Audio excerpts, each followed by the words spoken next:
సాక్షి TV ప్రసారాలను నిలిపివేయడం చట్టరీత్యా నేరం. సాక్షి టీవీ ప్రసారాల కోసం మీ స్థానిక కేబుల్ ఆపరేటర్ని వెంటనే సంప్రదించండి. డిటిహెచ్లో, ఇంటర్నెట్లో కూడా సాక్షి టీవీ ప్రసారాలను వీక్షించవచ్చు. వరంగల్ నగరాన్ని మోంథా తుఫాను ముంచెత్తింది.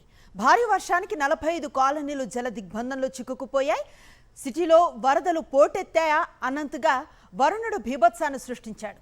వరంగల్, హనుమకొండలో ప్రాంతాలన్నీ జలమయమయ్యాయి. రోడ్లపై నీళ్లు నదుల్లా పారుతున్నాయి. ఆగకుండా పడుతున్న వర్షానికి Warangal head post office center, CKM hospital area, JPN road, Warangal చౌరస్తా, బట్టల బజార్ రోడ్ అన్ని జలమయమయ్యాయి. మెయిన్ రోడ్లపై మోకాళ్ల లోతు నీళ్లు రావడంతో జనం ఇళ్ల నుంచి బయటకు రావాలంటేనే భయపడే పరిస్థితి నెలకొంది.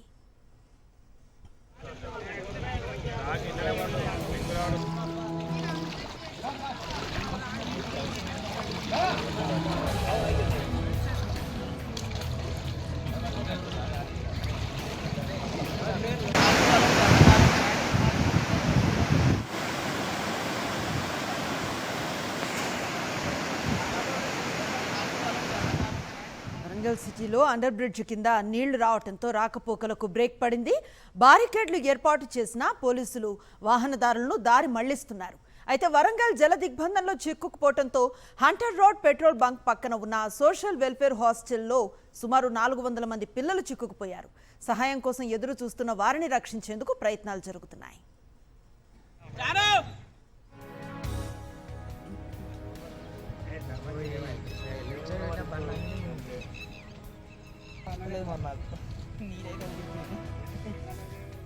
దీనిపై మరింత సమాచారం మా ప్రతినిధి శ్రీధర్ రెడ్డి అందిస్తారు.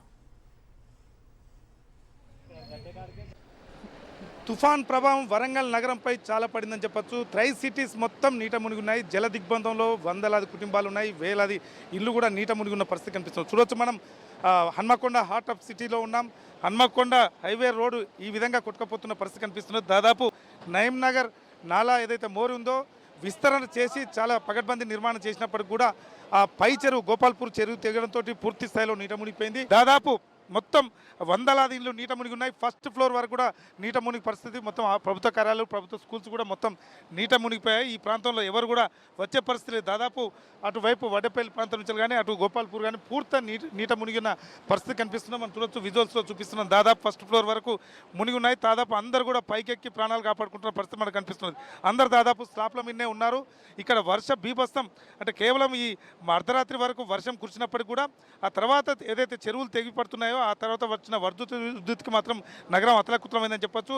వరంగల్ నుంచి హన్మకొండకు రావాలంటే కూడా ఏదైతే భద్రకాళి చెరువు మొత్తం పెడుతుంటో ములుగు రోడ్ దగ్గర మొత్తం ట్రాఫిక్ జామ్ అయిపోయింది. అదేవిధంగా ములుగు రోడ్ దగ్గర వెళ్ళలేని పరిస్థితి. అదేవిధంగా పెద్దమ్మగడ్డ రోడ్ దగ్గర కూడా పోలేని పరిస్థితి. అదేవిధంగా వరంగల్ బీట్ బార్ నుంచి సంతోష్ మాత టెంపుల్ వరకు, ఉరుసుగుట్ట వరకు కూడా పూర్తి స్థాయిలో ఒక మెడికల్ కళాశాల నీట మునిగిపోయింది. ఒక సోషల్ వెల్ఫేర్ హాస్టల్ కూడా దాదాపు 400 మంది విద్యార్థులుంటే 300 మంది విద్యార్థులు రక్షించారు. అదేవిధంగా ఇంకొక 100 మంది విద్యార్థులను కూడా తీసుకొచ్చే ప్రయత్నం అధికారులు చేస్తున్నారు. ఎక్కడికక్కడ పునరావాస కేంద్రాలు ఏర్పాటు చేసినప్పుడు పునరావాస కేంద్రాల దగ్గర కూడా వెళ్ళలేని పరిస్థితి కనిపిస్తుంది. వాళ్ళని పై ఫ్లోర్లో, ఫంక్షన్ హాల్లో పై ఫ్లోర్లో పెట్టాల్సిన పరిస్థితి కనిపిస్తుంది. ఈ విధంగా డోజర్ల సాయంతో వాటితో జేసీబీల సాయంతో కొంతమంది వృద్ధులను కూడా రక్షించే ప్రయత్నం చేస్తున్నారు. ఇటు మున్సిపల్ శాఖ, పోలీస్ డిపార్ట్మెంట్, అదేవిధంగా ఎన్డీఆర్ఎఫ్ సిబ్బంది కూడా పూర్తి స్థాయిలో పడవలు వేసుకుంటూ కూడా ప్రాణాలు కాపాడుతున్న పరిస్థితి చూడొచ్చు. మనం ఇది చాలా మెయిన్ రోడ్, ఎంత ఉధృతిగా ప్రవహిస్తున్నో చూడొచ్చు. దాదాపు అర్ధరాత్రి నుంచి ఇదే పరిస్థితి. మొత్తానికి ఇక్కడ ప్రాణాలు అరచేతిలో పెట్టుకొని పక్క ఇళ్లలో వెళ్ళి పైన తలదాచుకున్న పరిస్థితి. మొత్తం మొదటి ఫ్లోర్ మొత్తం పూర్తి స్థాయిలో నీట మునిగిన పరిస్థితి కనిపిస్తున్నది. అయితే ఇది ఎంత వర్షం తగ్గింది, ఒకవేళ వర్షం కనుక కంటిన్యూ అయినట్టయితే వరంగల్ నగర పరిస్థితి ఏందనేది ఒక ఆందోళన వ్యక్తం అవుతున్నది. అక్కడ వరంగల్ కాజిపేట ప్రాంతంలో పూర్తి స్థాయిలో బట్టుపల్లి, అదేవిధంగా కడిపకొండ ప్రాంతాలు పూర్తిగా నీట మునిగిపోయాయి. రాజీవ్ గృహకల్ప కాలనీతో పాటు బిఆర్ భగవాన్ దాస్ కాలనీ పూర్తిగా మునిగిపోయింది. వాళ్ళు ఫస్ట్ ఫ్లోర్లో పైన ఉండాల్సిన పరిస్థితి కూడా చాలా వేలాది పశువులు మృత్యువాత పడ్డాయి. అదేవిధంగా కార్లు కూడా మునిగిపోయాయి.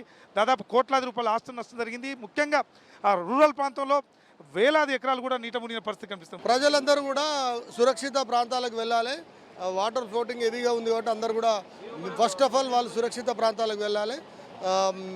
ఇక్కడ ఉన్నటువంటి ఎవరైనా చిక్కుకున్న వాళ్ళని కూడా మన ప్రభుత్వం తరఫు నుంచి యంత్రాంగం పోలీసు వాళ్ళందరూ కూడా ఆల్ డిపార్ట్మెంట్స్ అందరూ కూడా రోడ్ల మీదనే ఉన్నాము. ఎవరికి ఏమి ఇబ్బంది కాకుండా మేము అన్ని రకాల చర్యలు తీసుకుంటున్నాం. ఫస్ట్ డ్యామేజ్ కంట్రోల్, మేము మనుషుల ప్రాణాలను ఫస్ట్ కాపాడడానికి టాప్ ప్రయారిటీ ఇస్తున్నాం. చెప్పండి, ఎప్పుడైనా చూశారు ఇటువంటి వరద? ఈ దశాబ్ద కాలంలో ఇదంటే వర్షం చూడలేదు. నిన్న 18 గంటలు నాన్ స్టాప్ వర్షం పడ్డది. అది క్లియర్ చేసుకుని వర్ధనపేట గన్పూర్ నుంచి ధర్మసాగర్ వర్షం అంతా ఆ ఫ్లో అంతా ఇటు వచ్చి పడితే దీనివల్ల ఇక్కడ ఎఫెక్ట్ అయింది తప్ప ఏం లేదు. డక్కన్ డ్రైనేజీకి సంబంధించినటువంటి ఇది అసలు ఈ హన్మకొండ మొత్తం మునిగిన ఈ ప్రాంతం మునగదు. కారణం ఏంటంటే డక్కన్ డ్రైనేజ్ అనేటువంటిది వెరీ సైంటిఫిక్ సిస్టమ్ ప్రకారంగా డక్కన్ డ్రైనేజ్ నిర్మించారు. కానీ ఇక్కడటువంటి ఈ ప్రభుత్వ యంత్రాంగమే డక్కన్ డ్రైనేజ్ సిస్టానికి సంబంధించినటువంటి గేట్లు లేపించలేక ఈ తిప్పలు పడుతున్నాం. ఆ గేట్లను ఎత్తించేయడం లోపల ఈ ప్రభుత్వం వెంటనే సత్వరం చర్యలు చేపట్టాలని సిపిఎం పార్టీగా మేము డిమాండ్ చేస్తున్నాం.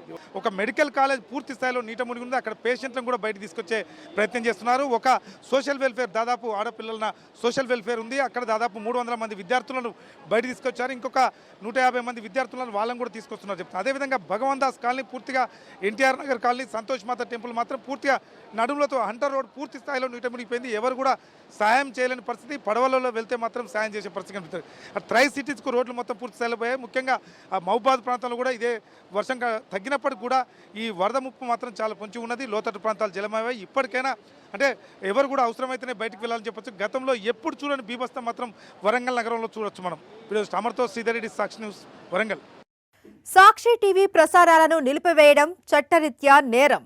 సాక్షి టీవీ ప్రసారాల కోసం మీ స్థానిక కేబుల్ ఆపరేటర్ను వెంటనే సంప్రదించండి. DTHలో, ఇంటర్నెట్లో కూడా సాక్షి టీవీ ప్రసారాలను వీక్షించవచ్చు.